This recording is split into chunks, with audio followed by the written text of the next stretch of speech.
La Journée mondiale des télécommunications et de la société de l'information a été célébrée ce 17 mai au Palais des Congrès à Cotonou sous le thème « L'entrepreneuriat dans le domaine d'éthique au service du progrès social ».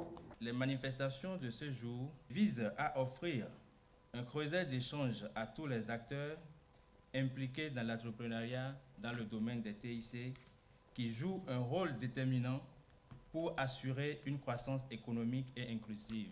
Initiée par l'Union internationale des télécommunications, cette journée mondiale des télécommunications et de la société de l'information vise la promotion des opportunités qu'offrent les technologies de l'information et de la communication dans les domaines économiques et sociaux, ainsi que la réduction de la fracture numérique.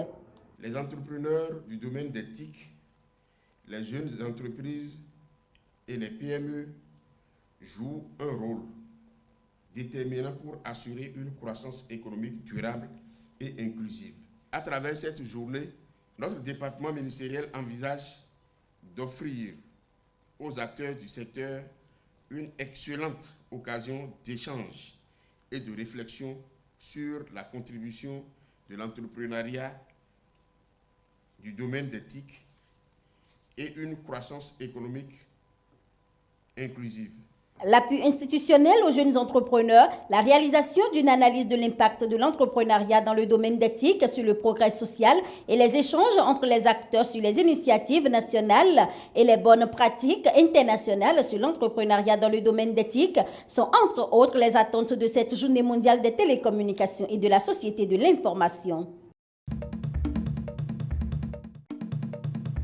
Le gouvernement nigérien a rencontré lundi des représentants syndicaux pour tenter d'obtenir le retrait d'un appel à la grève nationale illimitée lancé contre ceux-ci.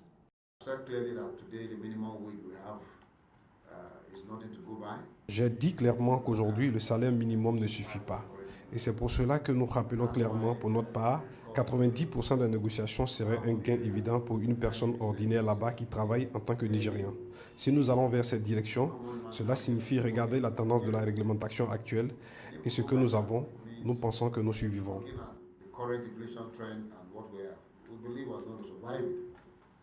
La décision du gouvernement de mettre fin aux subventions allouées aux importateurs a poussé ceux-ci à bloquer la distribution du pétrole, entraînant la flambée du prix à la pompe.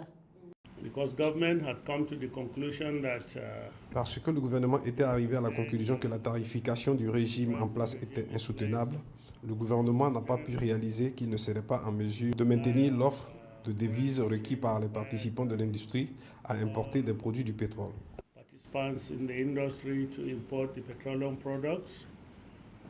La rareté du pétrole a impacté le coût du naira, la monnaie nigériane. Les coûts sont passés de 197 à 350 pour $1, provoquant la colère des syndicats. Selon des observateurs, s'il était maintenu, l'appel à la grève pourrait être bien moins suivi qu'en 2012.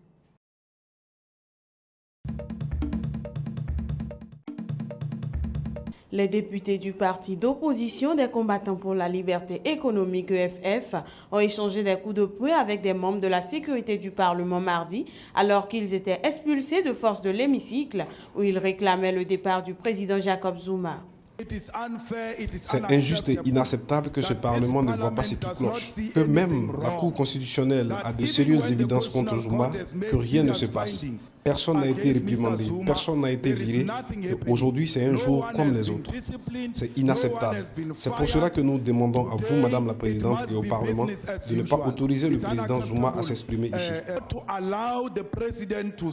C'est la deuxième fois en 2 semaines que les élus EFF, vêtus de leur traditionnelle combinaison rouge de mineurs, sont chassés manu militari de l'Assemblée. Fin mars, la Cour constitutionnelle, la plus haute juridiction sud-africaine, avait reconnu le chef de l'État coupable d'avoir dépensé l'argent public pour rénover sa résidence privée. Depuis, le EFF de Julius Malema multiplie les initiatives pour ne pas que Zuma s'exprime devant les députés.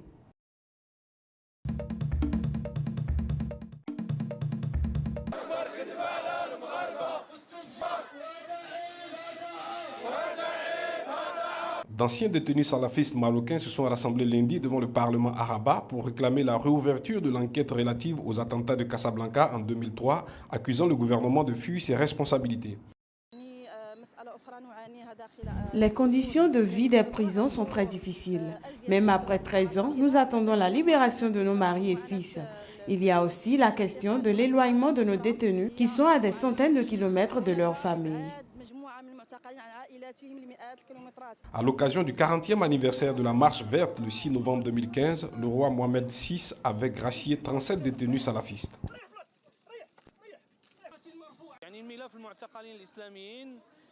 Le dossier des détenus islamistes est toujours le même. Il n'y a pas d'évolution. Nous espérons que les autres détenus seront eux aussi libérés des prisons. Ce rassemblement intervient 13 ans jour pour jour après la vague d'attentats suicides ayant endeuillé Casablanca, la capitale marocaine, le 16 mai 2003, faisant au moins 33 tués.